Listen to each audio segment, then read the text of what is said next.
Истеричка чек, загни палец если. Грызешь ногти, когда волнуешься. Сбегала хоть раз из дома.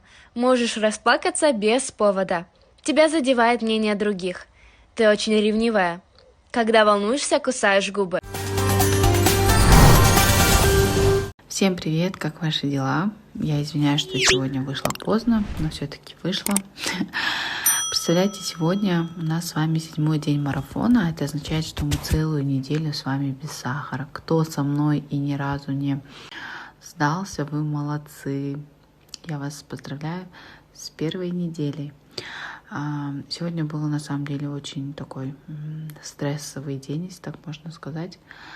И я чуть-чуть не сдалась, потому что нахлынулось огромное количество воспоминаний. В общем, мне было грустно, и голова что-то, заболела. И, в общем, но я себя взяла в руки очень быстренько, запила стаканом воды и съела один финик. Снова в продуктовом магазине, если вам это, конечно, интересно, и хотела бы рассказать, что я очень люблю морепродукты, неважно какие. Просто хочу вас познакомить с ценами. Вот, допустим, лобстеры, сколько? 4 штучки, $33. Вот крабы, и моя любовь — это вот эти вот деликатесы. Крабы, в нашем народе их называют крабовые палочки. Так, смотрите, одна штучка с вот такой вот, этой стоит $31.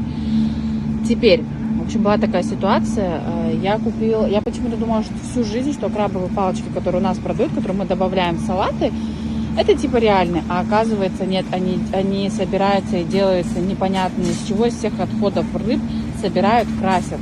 И у меня такой посыл: пожалуйста, не берите такие крабовые палочки, не употребляйте, потому что Бог знает вообще, что там есть. Вот это вот настоящее, что вы думаете, про $41 наши будет стоить сколько? 150 сомов? Поэтому будьте аккуратны. Тему нашего сахара я говорю всем этим напиткам: прощайте, уходите из моей жизни. Просто до свидания. Даже вот этой прелести до свидания. Пока. Салат из авокадо, да? Сальса. И все это у нас тоже будет в доступном, в недорогом приобретении. Какая прелесть.